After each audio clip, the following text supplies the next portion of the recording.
আশ্বিনের শারদ প্রাতে বেজে উঠেছে আলোকমঞ্জির, ধরণীর বহিরাকাশে অন্তরিত মেঘমালা। আহ, কি দারুণ পরিবেশ! মনটা একেবারে মনোমুগ্ধপ্রীত হয়ে গেল। এত ভোরবেলায় গোবিন্দকে উঠতে দেখে তার বাড়ির চাকর পুটি গোবিন্দকে জিজ্ঞেস করলো, আরে দাদা বাবু, আজকে আপনি এত ভোরবেলায় উঠে পড়লেন যে? আজ তো মহালয়া, তুই জানিস না? ও হ্যাঁ, তাই তো আজ তো মহালয়া। দাদা বাবু, আপনি কি রেডিওতে ওইটা মহালয়া চালাইছেন? হ্যাঁ, আসলে বীরেন্দ্রকৃষ্ণ ভদ্রের কণ্ঠ ছাড়া মহালয়া, দুর্গাপূজা কোনো কিছুরই আমেজটাই আসে না। দাদা বাবু, এই বীরেন্দ্র কৃষ্ণ ভদ্র কে গো? আর এনার গলা রেডিওতে প্রথমবার কবে শোনানো হয়েছিল? আসলে পুটি 1929 সালে সেপ্টেম্বর মাস হেমাঙ্কুর আতর্থী বেতার জগৎ নামের এক মুখপাত্র সম্পাদনার জন্য এসেছিলেন আকাশবাণী ভবনে। সেদিনের আশ্বিনের এক বৃষ্টিমুখর বিকেলের আড্ডায় হেমাঙ্কুর আতর্থীর পরিকল্পনায় এক কালজয়ী অনুষ্ঠানের খসড়া তৈরি হয়েছিল। বাণীকুমারকে দেখে প্রেমাঙ্কুর আতর্থী বললেন কিছু বৈদিক শ্লোক বেছে রাখতে, আর তার সাথে সামঞ্জস্য রেখে কিছু গানও লিখে ফেলতে বললেন। রায়চাঁদ বড়ালকে বললেন সুর দিতে, আর চণ্ডীপাঠের ভার এসে পড়ল বীরেন্দ্রকৃষ্ণ ভদ্রের ওপর।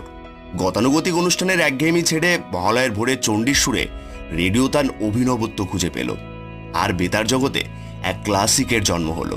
বুঝলি পুটি? আইগে বুঝলাম। আচ্ছা পুটি, আমি একটু প্রাতঃ ভ্রমণে গেলাম, তুই কড়া করে চা বানিয়ে ফ্লাস্কে রেখে দিস, এসে খাবো কিন্তু। আইসা ঠিক আছে। তারপর গোবিন্দ বাইরের দিকের প্রকৃতির শোভা উপভোগ করতে করতে এগিয়ে চলল। কিছু দূর এগিয়ে যেতেই সে দেখতে পেল প্রতিমা নির্মাণের কাজ হচ্ছে। আহ, মনটা যেন ভরে উঠল। তারপর গোবিন্দ আরো এগিয়ে গেল সেদিকে। সে এগিয়ে গিয়ে দেখল প্রতিমা রঙের কাজ চলছে এবং কিছু বাচ্চারা ঘিরে দাঁড়িয়ে রয়েছে। কিরে, তোরা সবাই এখানে এত সকাল সকাল কি করছিস? আজ তো মহালয়া। আমার মায়ের মুখে শুনেছি মহালয়া হওয়ার পর নাকি প্রতিমাকে চক্ষু দান করা হয়। আমরা সকলে সেটাই দেখতে এসেছি। আচ্ছা, তা তোরা সবাই মিলে মহালয়া দেখেছিস তো? হ্যাঁ, দেখেছি। গোবিন্দ দেখল বাচ্চাদের মধ্যে একজন অবাকভাবে প্রতিমার দিকে এক দৃষ্টিতে তাকিয়ে রয়েছে। কিরে, তুই ওভাবে প্রতিমার দিকে তাকিয়ে কি ভাবছিস?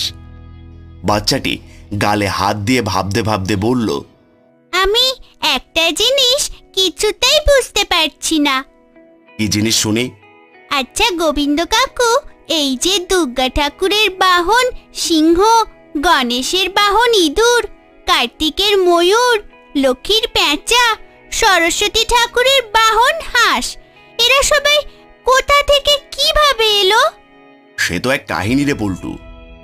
বলো না গোবিন্দ কাকু সেই কাহিনী। সব বাচ্চারা গোবিন্দকে ঘিরে ধরল সেই কাহিনী শোনার জন্য। আচ্ছা, এদিকে আয় সবাই। একটা বটগাছের তলে চাতালে গোবিন্দকে ঘিরে বসলো সকল বাচ্চারা। তারপর গোবিন্দ বলতে শুরু করলো, শোন, তবে আগে তোদের জানতে হবে বাহন মানে কি। বাহন অর্থ হলো যিনি বহন করেন। আমরা সকলে জানি সরস্বতী হলো বিদ্যার দেবী এবং জ্ঞান দায়িনী। মাঘ মাসের শুক্ল পঞ্চমী তিথিতে সরস্বতী মায়ের পুজো হয়। তোমরা কি জানো দেবী হলেন শুক্লবর্ণ, অর্থাৎ শুক্লবর্ণ মানে সাদা, ভালো গুণের প্রতীক। শ্রী শ্রী সরস্বতী দেবী জ্ঞানে গুণান্বিত বলে তার গায়ের রং শুক্লবর্ণ, অর্থাৎ দোষিণা। পদ্মপুরাণ ও স্কন্দপুরাণ অনুযায়ী সরস্বতী একজন নদীর দেবী ছিলেন। কথিত আছে পুরাকালে ব্রাহ্মণ ও ক্ষত্রিয়দের মধ্যে একটি ভয়ানক যুদ্ধ হয়েছিল। এর থেকে ভাতবগ্নি নামক একটি সর্বগ্রাসী আগুনের জন্ম হয়, যেটা সমগ্র সৃষ্টিকে ধ্বংস করে দেয়। সেই সময় সমগ্র ব্রহ্মলোক ত্যাগ করে ঋষি উত্তঙ্কের আশ্রমে আসেন। ভগবান শিবের অনুরোধে ঋষি সরস্বতী নামক নদীতে রূপান্তরিত হয়ে সমুদ্রের দিকে প্রবাহিত হন এবং সেই আগুনকে নিমজ্জিত করেন। বিশ্বমিত্র মুনি সরস্বতী নদীকে আদেশ করলেন ব্রহ্মশ্রী বশিষ্ঠ মুনির আশ্রমকে ভাসিয়ে নিশ্চিহ্ন করে দিতে, কিন্তু সরস্বতী নদী তাতে কোনো মতেই সম্মত হন না। তখন বিশ্বামিত্রের অভিশাপে সরস্বতী রক্ত নদীতে পরিণত হলেন। সরস্বতীর এই ভয়াবহ রূপ মহাদেব মেনে নিতে না পারায় তার আশীর্বাদে সরস্বতী আবার পূর্বাবস্থা ফিরে পেলেন। শুধু তাই নয়, মহাদেবের বরে তিনি নারী সৃষ্টারূপে সম্মানিত হলেন। দেবী সরস্বতী বিদ্যা ও জ্ঞানের দেবী। এটা জেনে রাখো, সরস্বতী দেবী কিন্তু 68 কলায় পারদর্শী। দেবীর বাহন হলো হংস বা হাঁস। এবার তোমাদের বলি, হাঁসকেই কেন দেবী সরস্বতী তার বাহন হিসেবে বেছে নিলেন। এই রাজহংসই আমার বাহন। হে হংস, তুমি এমন একটি প্রাণী যা জল, স্থল, অন্তরিক্ষ 3 জায়গায় গমন বা বিচরণ করতে পারো। অপরদিকে আমারও বিচরণ এই 3 প্রদেশেই। দুধ ও জল মেশালে সেখান থেকে কেবল জল রেখে শুধু দুধটুকুই গ্রহণ করতে পারার ক্ষমতা রয়েছে তোমার। অর্থাৎ অসার ফেলে সার গ্রহণ করতে পারো তুমি। তোমার বুদ্ধিমত্তা ও সার গ্রহণের ক্ষমতা আমার মন জয় করে নিয়েছে। তাই রাজহংস, তোমাকেই আমি আমার বাহন হিসেবে গ্রহণ করলাম। প্রণাম দেবী। আচ্ছা গোবিন্দ কাকু, অন্তরিক্ষ মানে কি? অন্তরিক্ষ মানে হলো আকাশ। তবে শুনে রাখো, আমাদের হিন্দুদের মধ্যেই কেবল নয়, বৌদ্ধ জৈন ধর্মেও এই দেবীর পূজা বা আরাধনা করেন। অনেক সুন্দর গল্প। এবার গণেশের বাহন ইঁদুরের গল্প বলো, সে কি করে এলো? বলছি। পৌরাণিক কাহিনী অনুযায়ী গজমুখ নামক এক অতি ভয়ঙ্কর ও শক্তিশালী অসুর ছিল। নিজেকে সর্বশক্তিমান করে তুলতে, এমনকি দেবী দেবতাদের নিজের আয়ত্তে রাখতে শিবের কঠোর তপস্যা করে সে। কয়েক বছর পর তার তপস্যায় তুষ্ট হয়ে শিব তাকে দেখা দেন। শিবের আশীর্বাদে গজমুখ দৈবিক শক্তিতে পরিপূর্ণ হয়ে ওঠে। পাশাপাশি শিব আশীর্বাদ দেন যে কোনো অস্ত্র দিয়ে তাকে মারা যাবে না। এরপর গজমুখ সকলের ওপর অত্যাচার চালাতে শুরু করে। শিব, বিষ্ণু, ব্রহ্মা ও গণেশ ছাড়া সমস্ত দেবী দেবতার ওপর নির্যাতন শুরু করে সে। সকলকে নিজের পুজো করতে বলে গজমুখ। এরপর সমস্ত দেবী দেবতা ব্রহ্মা, বিষ্ণু, মহেশ্বর ও গণেশের কাছে রক্ষার প্রার্থনা জানান। এরপর গণেশকে সেই গজমুখকে জব্দ করার জন্য পাঠান শিব। গজমুখের সঙ্গে যুদ্ধ করে তাকে আহত করে দেন গণেশ। কিন্তু তা সত্ত্বেও গজমুখ দমে না। নিজেকে এক ইঁদুরে পরিণত করে গজমুখ, আর তারপর সে গণেশের দিকে আক্রমণের জন্য ছুটে যায়। গণেশ গজমুখের কাছে গেলেই সে লাফিয়ে ইঁদুররূপী গজমুখের ওপর বসে পড়েন। তারপর গজমুখকে সারা জীবনের জন্য ইঁদুরে পরিণত করে দেন গণেশ। তারপর থেকেই ইঁদুরকে বাহন হিসেবে গ্রহণ করেন গণেশ। অন্যদিকের প্রসঙ্গে আরেকটি কাহিনীও উল্লেখ রয়েছে। আরেকটি কি কাহিনী শুনবো আমরা? বলছি। গণেশ পুরাণ অনুযায়ী গণেশ পূর্বজন্মে এক গন্ধর্ব ছিলেন। অন্যদিকে ক্রঞ্চ নামে একজন স্বর্গীয় সঙ্গীতজ্ঞ দেবতা ছিলেন। দেবরাজ ইন্দ্রের সবাই কোনো বিষয়ে আলোচনার জন্য সকলের সঙ্গে সেখানে ক্রঞ্চ উপস্থিত ছিলেন, কিন্তু তিনি নানাভাবে সভা ভঙ্গ করার চেষ্টা করছিলেন। সেই সময় ভুল করে তার পা ঋষি বামদেবের গায়ে লাগে। ঋষি রেগে গিয়ে ক্রঞ্চকে ইঁদুর হওয়ার অভিশাপ দিয়ে বসেন। এরপরেই ক্রঞ্চ অজ্ঞান হয়ে বিশালাকৃতি ইঁদুর রূপ নিয়ে ঋষি পরাশরের আশ্রমে পড়ে যায় এবং সেখানে উৎপাত শুরু করে। বই, পোশাক, বাসন সমস্ত কিছু নষ্ট করে দেয় ক্রঞ্চ। পরাশর ঋষির আবেদনে গণেশ ক্রঞ্চকে ধরতে পারেন এবং ক্রঞ্চ গণেশের কাছে প্রাণ ভিক্ষা চাইলে গণেশ বলেন বর চাইতে। ক্রঞ্চ যখন বর চাইতে অস্বীকার করে এবং উল্টে গণেশকেই বর চাইতে বলেন, তখন গণেশ ক্রঞ্চকে তার নিজ বাহন হতে বলে। এরপর থেকেই ইঁদুররূপী ক্রঞ্চ গণেশের বাহন হন। গোবিন্দ কাকু, তুমি কত কিছু জানো। এবার লক্ষ্মীর বাহন পেঁচার গল্পটাও বলো। আমরা মা লক্ষ্মীর পাশে সর্বদাই তার সাদা পেঁচাকে বাহন হিসেবে দেখতে পাই। এই পেঁচা কিন্তু দিনের বেলায় ঘুমায় আর রাতের আকাশে উড়ে শিকার করে। এবার বলবো কি করে লক্ষ্মী ঠাকুরের বাহন হলো পেঁচা। পুরাণ অনুসারে বিশ্ব ব্রহ্মাণ্ড সৃষ্টি হওয়ার পর দেবতারা মর্তে এসেছিলেন জীবকুলকে পরিদর্শন করতে। তখন তাদের কোনো বাহন না থাকায় পায়ে হেঁটে তাদের এক স্থান থেকে অন্য স্থানে যেতে হচ্ছিল। তা দেখে বিভিন্ন পশু পাখিরা দেবদেবীদের বলে যে তারা দেবতাদের বাহন হতে চায়। এভাবেই বিভিন্ন দেবদেবীর বাহন হিসেবে এক একটি পশু বা পাখিকে বেছে নেন। লক্ষ্মী দেবীর বাহন হিসেবে নির্বাচিত হতে সমস্ত প্রাণীকুলের মধ্যে তীব্র প্রতিদ্বন্দ্বিতা শুরু হয়। সম্পদ ও সমৃদ্ধির দেবী লক্ষ্মীর বাহন হওয়ার জন্য আগ্রহ প্রকাশ করে প্রায় সকল জীবকুল। তখন দেবী লক্ষ্মী বলেন যে, শোনো সকলে, আমি হলাম সম্পদ, সৌভাগ্য, সমৃদ্ধি, সৌন্দর্য, উর্বরতা এবং প্রাচুর্যের দেবী। প্রতি কার্তিক অমাবস্যায় মর্তলোকে আমার আগমন ঘটবে। পরের কার্তিক অমাবস্যায় যে প্রাণী সবার আগে আমার কাছে আসবে তাকেই আমি আমার নিজের বাহন হিসেবে বেছে নেব। পরের কার্তিক অমাবস্যা রাতে মর্তের অন্যান্য প্রাণীরা ঘুমিয়ে পড়লেও জেগেছিল পেঁচা সহ আরো কয়েকটি নিশাচর প্রাণী। অমাবস্যা রাতের ঘোর অন্ধকারে পেঁচার দৃষ্টিশক্তি হয়ে ওঠে অত্যন্ত তীব্র। ফলে বহুদূর থেকে মা লক্ষ্মীকে দেখতে পাই এবং সবার আগে উড়ে গিয়ে তার পায়ের কাছে পৌঁছে যায় পেঁচা। সেই থেকে দেবী লক্ষ্মীর বাহন হিসেবে নিযুক্ত হয় এই নিশাচর পাখিটি। কি সুন্দর গল্প! এই জন্যই পেঁচা সব সময় লক্ষ্মী ঠাকুরের পাশেই থাকে। এবার কার্তিক ঠাকুরের বাহন ময়ূরের গল্প শোনাও না গোবিন্দ কাকু। হ্যাঁ হ্যাঁ, শোনাবো রে, সব শোনাবো। কিন্তু আগে বল, এই যে তোদের গল্প শোনাচ্ছি এর বদলে আমি কি পাবো? তুমি কি চাও বলো? যা চাই তাই দিবি তো তোরা? আগে শুনি। পরীক্ষায় কিন্তু সবাইকে ভালো রেজাল্ট করতে হবে, আমি এটাই চাই। আচ্ছা ঠিক আছে, এবার কার্তিকের বাহন ময়ূরের গল্পটা বলো না। শোন তবে, কার্তিককে কিন্তু দেব সেনাপতি নামেও আখ্যা দেওয়া হয়। বাল্য বয়সেই তার বীরত্বের জন্য কার্তিক দেব সেনাপতি হিসেবে নিযুক্ত হন। এরপর ইন্দ্রদেব ও দেব সেনাগণের সাহায্যে তিনি তারকাসুরের সঙ্গে মহাযুদ্ধে লিপ্ত হন এবং যুদ্ধের ষষ্ঠ দিনে তারকাসুরকে বধ করেন কার্তিক দেব। মৃত্যুমুখে তারকাসুর বর চেয়ে নেন সর্বদা কার্তিক ঠাকুরের সঙ্গে থাকার। তাই যুদ্ধে তারকাসুর যে দুটো রূপে অবতীর্ণ হয়েছিলেন, ময়ূর এবং মোরগ রূপে, সেভাবেই ময়ূর রূপে সর্বদা কার্তিক ঠাকুরের সঙ্গে থেকে যায় এবং মোরগটি তারকাসুর বধের চিহ্ন হিসাবে পদাঘাতে থেকে যায়। আমি তো বইয়ে পড়েছি ময়ূর আমাদের জাতীয় পাখি। হ্যাঁ, আমিও পড়েছি। এই পাখি খুবই সুন্দর দেখতে। সৈনিক পুরুষের মতো নানা গুণ ময়ূরকে বাহন করতে সাহায্য করেছে। ময়ূর খুব সামান্যই নিদ্রা চাই, সর্বদা সতর্ক, আলস্যহীন।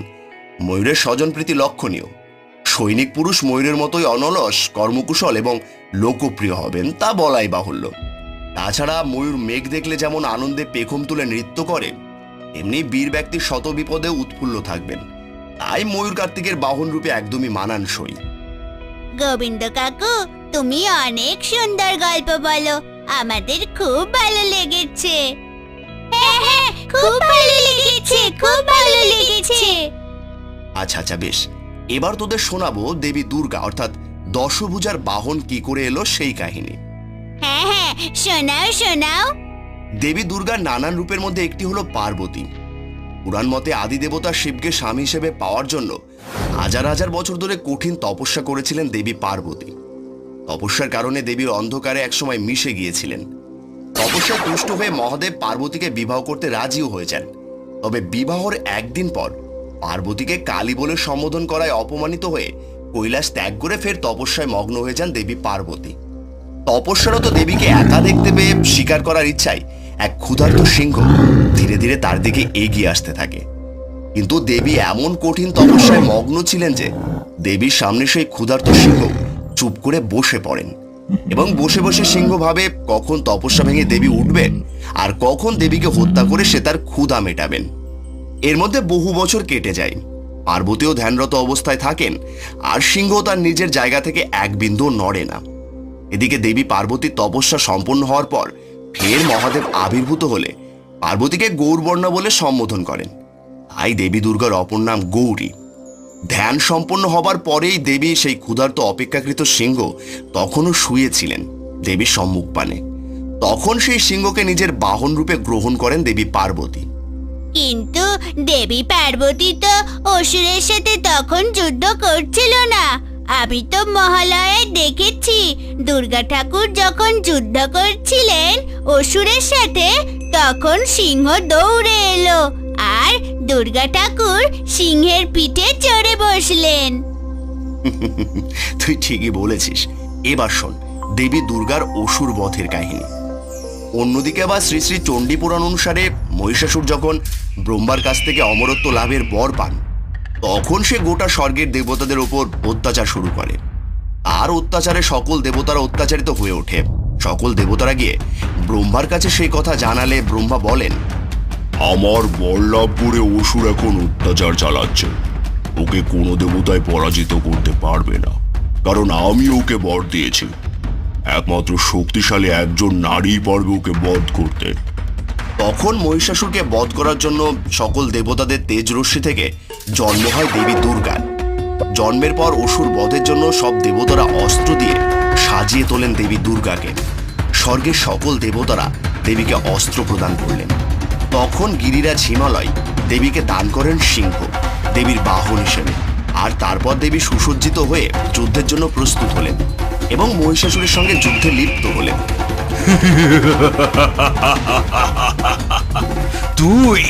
তুই এসেছিস আমার সাথে যুদ্ধ করতে? ও হে মহিষাসুর, তোর মৃত্যু ঘনিয়ে এসেছে। আমি অমর, কোনো দেবতাই আমাকে পরাজিত করতে পারলো না, আর তুই সামান্য এক নারী হয়ে এসেছিস আমার সাথে যুদ্ধ করতে। মহিষাসুর, তোর সময় শেষ। আমার হাতেই তোর মৃত্যু।